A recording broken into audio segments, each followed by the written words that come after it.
What's up, guys, and welcome to another episode of the Young Moguls podcast, where we keep it real, relatable, and super motivational. It's your girl, Reagan. And it's your boy, Real MJ Hill. And today, y'all, we have a very special guest. We have Celai West, aka Celai West. She is an author, she's an activist, she's an actress, guys, she's a model. And I know today she's gonna bring you all so much value, so I can't wait to get into it. But Celai, just to get it started off, if we were to ask you, who is Celai West, what would you say? Well, when it comes to Celai West, I would just, say that I'm the youngest professional runway model to walk amongst all adults in New York Fashion Week at 10 years old. And I'm also a model, runway coach, actress, activist, public speaker, environmentalist, and CEO of my own t-shirt company, The Chatty Chick, and this is one of the shirts. Wow. We love it. We love it. Yeah. Oh my gosh, you have accomplished so much. Like, I get inspired just listening to you, because how old are you right now? 14. You're only 14 and you started so young. You started at 11, right? I started modeling at 3. 3? Okay, Yes. So like, what was the inspo? Like, once you finally got old enough to understand, okay, this is what I'm doing, and you decided to take it a step further by writing books, becoming a public speaker, and wearing all the hats that you do, what initially inspired that? Well, it first started when I was 3. I was at a skating rink, and this guy comes up to me and was like, "Oh my gosh, I want to shoot you." And we were like, "Oh, wait, what?" So we realized he's a photographer. And so I do the shoot, and I'm like, "Oh my gosh, this is like the best thing ever." And I was only 3, so I couldn't necessarily communicate that to my mom. And so I got my first modeling contract at 4, but I still wasn't able to communicate that to her then. But when I turned 5, I was finally able to tell her that, hey, I really enjoy modeling, and this is kind of like what I want to do till I die. So that's kind of when my model career kind of started. Oh man, that's powerful. Starting at that young of an age is just one very, very, very difficult for a lot of other people. But like, I just want to give you your flowers on that. Like, you finding that passion and knowing like this is something I really want to pursue, I think is so amazing. And like, when it came to that, you being the youngest, model walking that stage, like, did you face any like controversy? Like did you have to overcome? Like, what were some of those things you had to overcome? When it came to, being the youngest, it's definitely like a double-edged sword. People are like, "Oh yeah, cool. Like she became the youngest to, walk with adults." But then there are also people that are like, "Well, she's probably too young to be doing this because this is like a mainly an adult industry." And so I've definitely gotten a lot of negative feedback, but then also lots of positive feedback. And so, we take both into consideration, I guess. But it's whatever. Yeah. Wow, I totally get that. Definitely being like a young speaker as well, and trying to motivate people, especially when it comes to adults, because they're like, "Wow, she's a young speaker, really, really doing it." But then they're like, "Who is she to tell me, or who is she to inspire me?" Right. What experience does she have? Yeah, I'm like, I'm just doing what I love to do and using my God-given gift to inspire people that they're never too young to achieve their dream reality. Okay. Right. Okay. Now, with all of that, and like with your experience and everything that you're doing, which is absolutely amazing, just to restate, where do you see yourself 5 years from now? 5 years from now, I would definitely say I would be, walking internationally, somewhere in Africa, Lagos, South Africa. Definitely would love to go up there, do a fashion show. Then also, because I am in, the runway industry, I also would love to become a fashion designer. I've been having this dream since I was younger. I'd always like draw like different outfits and stuff. So I definitely, like for that to, become reality and be able to do that. Oh, that's amazing. And one thing that I notice a lot about you is like, you are a dream chaser and you're an executor. Yeah. And I think that's one thing that like a lot of people, like we all have a dream, but when it comes to that execution, we don't necessarily know what to do a lot of the time. Like, it's like, we know we have passion, we got a dream, but we don't know what to do. So like, what would be like, maybe like one of your best tips, one thing you learned to really help somebody execute on their dreams? I would just say take one thing at a time, because when you're trying to do like these really big chunks, I guess. All right, I'll just use like, so let's say you like have this really big cake that you want to finish. Mhm. And you wouldn't really want to get like this really big slice, because who knows, you might not be able to finish that. But if you get like small pieces like every few days, then you'll eventually, finish that cake. And Right. that's kind of just how it works for me. So I just take a little bit at a time, and then at some point I'll be able to, get to where I want to be. Right, right. I think that's one thing a lot of us have to start applying. That's one thing I had to start applying as well. Is like stop putting so much pressure on yourself to do so much at one time.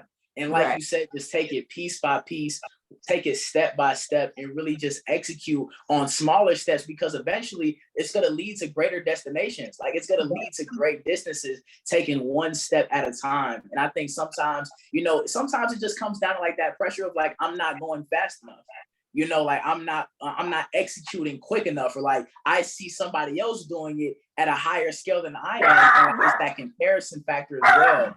And I think Majesty in the back going crazy. Yes. But I think that's just one of the biggest things. It's like you have to kind of get away from that comparison, and you have to get away from rushing the process, and just take it step by step, day by day, and just do the small things, because it's going to lead to great distances. So I think that's huge. Yes, thank Right, we you. good, we good over there, right? I Majesty think good. so. I don't even know what happened. Like, if you're listening to this, like as an audio on podcast, I'm so sorry because you probably just jumped so hard. But yeah, I mean, all that sounds amazing. I definitely apply it to my personal life too, taking it one day at a time, because I do have lots of goals that I have a desire to achieve, and it's hard. Just like you see the end goal and you start looking at every little thing that you have to do, and you try to Yeah. fit it all in one time, because I have the pressure of, oh, I'm about to get out of high school. People are going to start seeing me as an adult now. And Mhm. it kind of builds up. And I'm like, okay, I have to hurry up or speed up. And Right. at the end of the day, I know I'm going to achieve that goal. Yes, I want to get it done as quickly as possible. But as long as I just take it one day at a time, I'm going to finally or end up getting to my destination. So I really appreciate 100%. that. But you are, Celai, you are a role model for so many young girls, especially young African American girls that have a desire to become a model. So I want to ask you, who is your role model that you look up to? I would definitely say one of my role models is Naomi Campbell, for obvious reasons. She's such a great runway model. I've looked up to her for quite a while.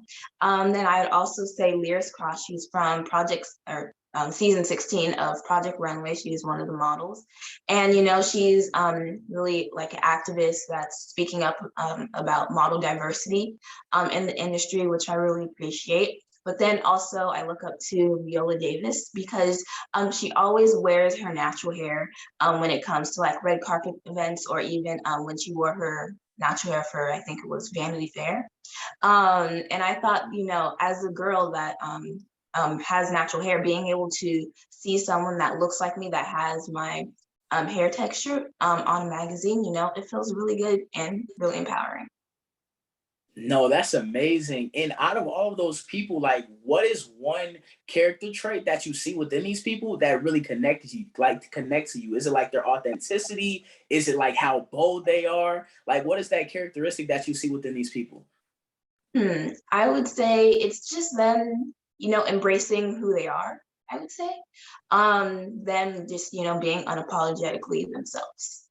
Wow. Right. Just being authentic and, like you said, being apologetically yourself. That's how you find the most success and the best kind of success, when you're being yourself and not wearing a mask. I truly want to say, like, I am inspired by you because you're such an advocate for natural hair. You wear your natural hair, and that's one thing that sticks out about you, and one thing that's so inspiring to young Black girls, because we've grown up in a world, in a society where our hair was not necessarily promoted, where it had to be straightened. Like, news anchors will tell you, you had to have your hair straightened, or you had to wear a wig or something that was more, nicer, No, like eye yeah. candy on the camera. And they're like, well, my hair is nice. Like, I love my hair. And it takes people like you and, the models that you mentioned, to be able to say that my hair is beautiful. And so you inspire so many people. And I just want to give you your flowers on that. Yeah. Thank you And so much.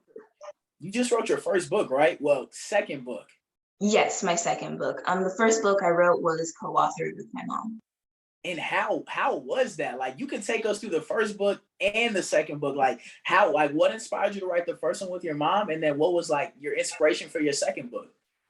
Oh, so for my first book, it was kind of like right when my runway career took off. So it's called The Parent's Guide to Kids Runway and The Parent's Guide to Kids Runway for Brown Girls.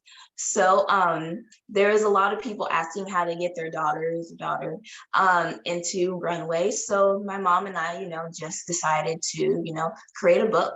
But then also realized that the journey that I had to take was a little different than I guess someone also had to take, especially as a brown girl in the kids modeling industry or runway industry. So we ended having to make two books to, different the two. So, what to. Right. And then for my new book, The Model Blueprint, excuse me. So I was had an assignment. It was like write down the top 10 most important things that you've learned in your journey, I guess.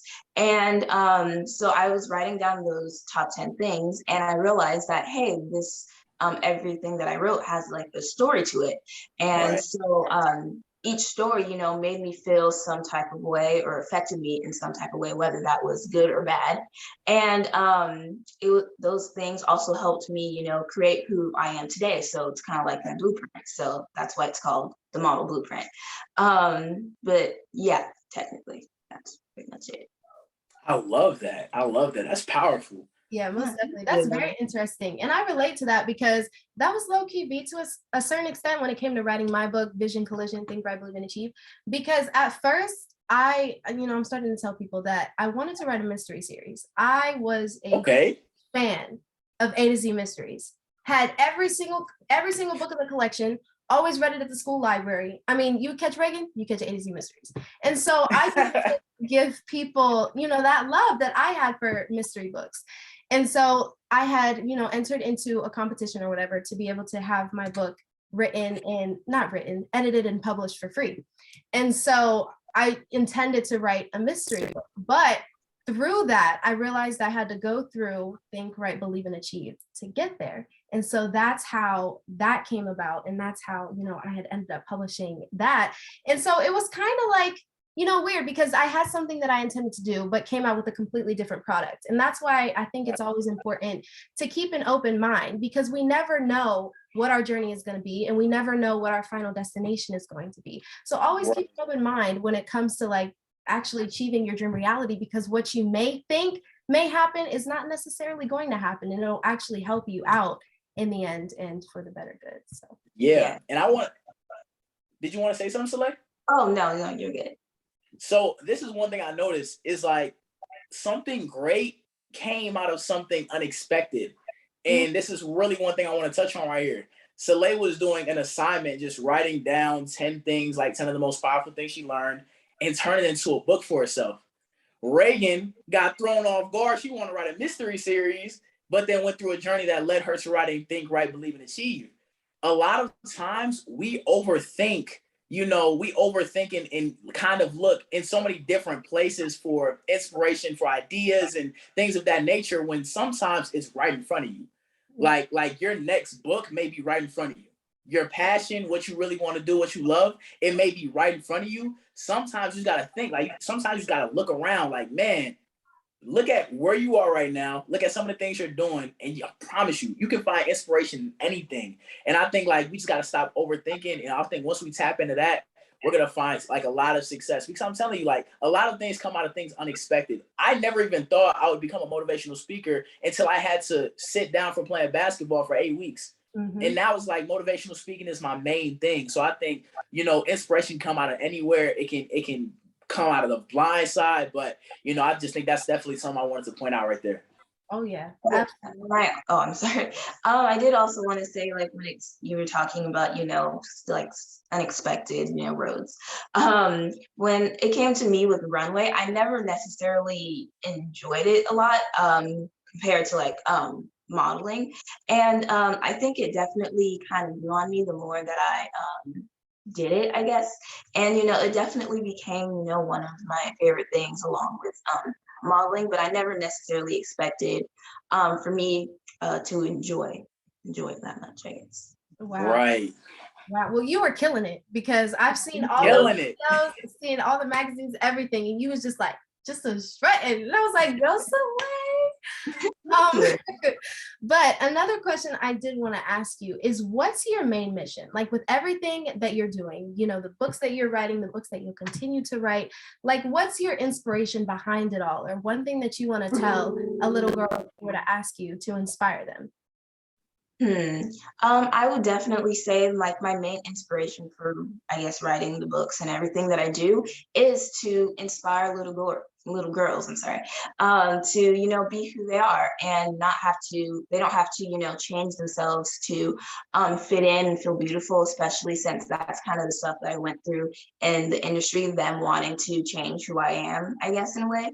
Specifically my hair, the way I looked, they wanted me to look younger, I guess. But yeah, it's kind of just me, you know, saying, you know, you don't have to change yourself to fit in or feel beautiful. Wow. Nah, Really that's so powerful. yeah, I that's think, powerful. what were you about to say, Reagan? Go ahead. I was just about to say, like, that authenticity is something that, you know, once we all understand that who we are is beautiful in itself, and we don't have to look outside of ourselves or change ourselves to fit in or to please anybody or to make our dreams a reality, man, that's just one of the biggest lessons we got to learn. You got to love yourself. Like, that's one of my biggest messages. Love yourself. Like, love everything about yourself, even your flaws, your imperfections. Love it all because it makes you who you are. You know, we just got to get outside of that. Like, we got to get outside of perfection, get outside of trying to please everybody. Just be you, like, be authentically you. And Celai, like, you just being authentically yourself is inspiring so many people. And I just want to say, I'm so proud of you and I'm rooting for you. Like, just know you got me rooting for you. All right. Thank you. Yeah, I definitely think that perfection is imperfection. And so it's kind of weird to see like people coming vulnerable, like people in the life that we want to be in, and they're vulnerable being them true selves. And that society's like, oh, this is different. This is something that I've never seen before, but this is something that we enjoy because at the end of the day, it's relatable. So when you see people like us coming together and actually achieving our dream realities, especially, you know, being African American and then being young along with it, we just have a whole generation behind us that I'm so excited to inspire and unlock the potential within them. But I just thought that was an amazing point to touch on, and flowers to both of you. Yes, thank you. But I think we have about 10 minutes left, and I think that leads us into our last question, which is, what is your one key to being a young mogul? My one key, I think it's definitely enjoying what you do. If you don't necessarily enjoy what you're doing or modeling, it kind of just isn't fun anymore. But then also, you know, having that motivation to, you know, continue going, especially with there's going to be a lot of brick walls. So if, as long as, you know, you can keep on going and, you know, have thick skin, especially since there's going to be a lot of no's, then as long as you can do that, then, you know, your model career will be good. So definitely. No, I love that. And I think, guys, you know, some of the biggest takeaways that I took from this was, one, be your authentic self, be who you are. Two, love yourself and everything everything that comes with you. And three, do what you love. Like, really enjoy what you love. Reagan, me, like, we enjoy speaking, we enjoy motivating. So it's like, that's what we do on a day-to-day basis. Celai, modeling, acting, doing so much, like doing, writing books, like Celai just doing what she loves is inspiring the world. So, like, to anybody out there listening to this right now, watching this, I just need you to do what you love and just see what happens. Like forget what everybody else thinks. Do what you love and just see what happens. But Celai, I appreciate you so much for coming on today. Today was a great episode. I'm so glad we got you on. Yes, thank you guys so much for having me. I enjoyed this. Yeah. And then where can everybody find you? Because they got to support this new book that you just dropped. So where can everybody find you and where can they get the book? So all of my social media is Celai West, spelled CELAIWEST. Then I'm on Instagram, Facebook, TikTok, Tumblr, Pinterest, I think, I mean, there's a few. I think those are like my main On ones. all I'm on platforms. YouTube. I'm sorry, on YouTube. And then I also have my website, celaywest.com, where you can find all of those things. But then you can also get my book on my website, celaywest.com, and it will be there. And then I also do have the signed copies and the regular copies, but those are just the pre-sales. It's not out yet. It's not out yet. Got you, got you. Guys, we're gonna have all of Celai's, we're gonna have all of her links to her website. We're gonna have all of her social medias. We're gonna have all of that in the description so y'all can find her and support her. But again, Celai, thank you so much for joining. I truly appreciate it. And Young Moguls, we will see y'all next week, man. We love y'all and we're out. Bye.